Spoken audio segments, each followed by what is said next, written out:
Olá, pessoal, tudo bem? Meu nome é Sandra Rodrigues. Eu sou professora de matemática das unidades escolares da DIESP.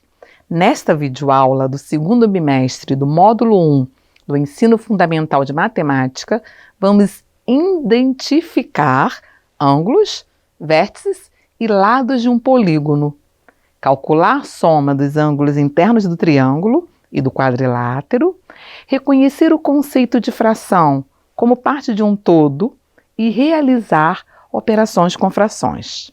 Também identificar a porcentagem com fração decimal. Ninguém quer perder a liberdade, nem mesmo quem sabe que está cometendo um crime.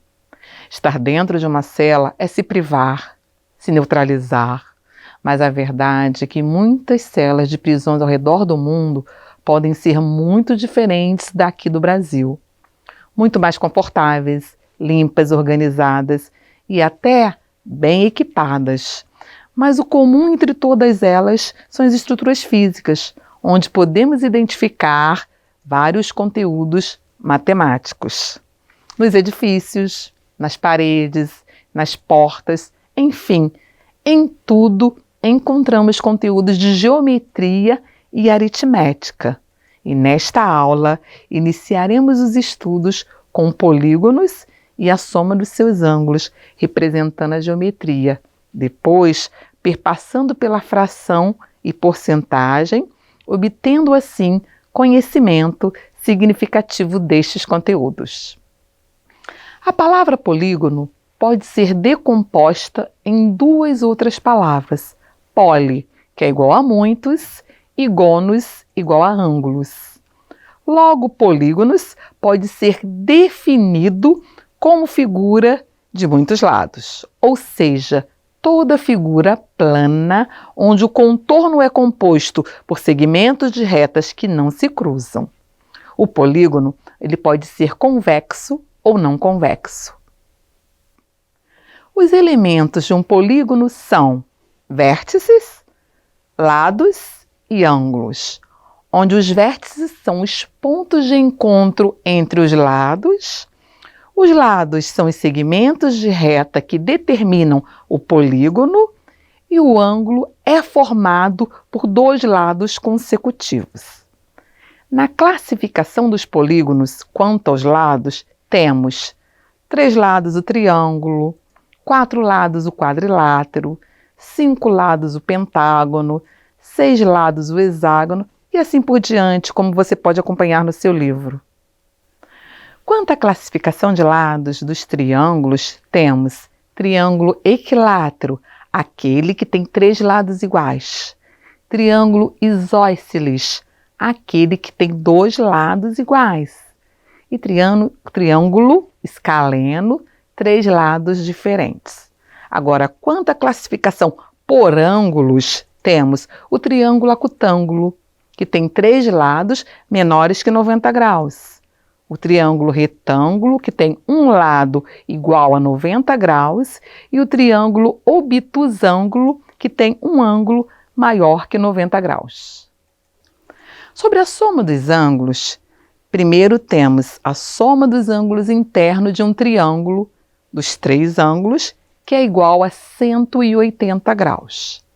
Segundo, temos a soma dos ângulos internos de um quadrilátero, que é igual a 360 graus.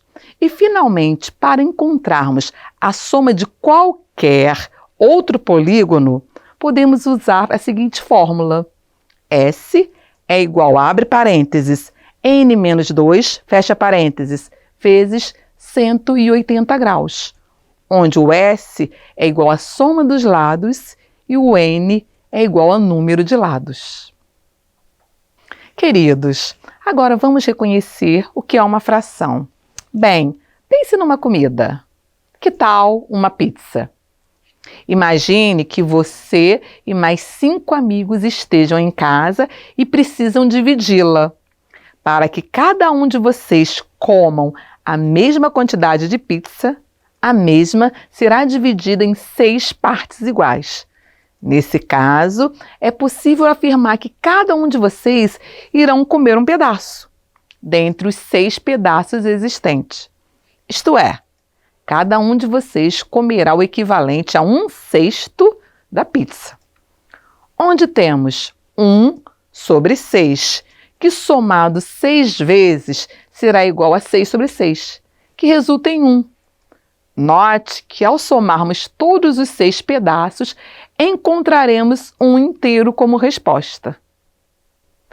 Nas operações com frações, vamos realizar as 4 operações fundamentais, na realidade 6, que vamos incluir também a potenciação e a radiciação. Então são adição, subtração, multiplicação, divisão, potenciação e radiciação.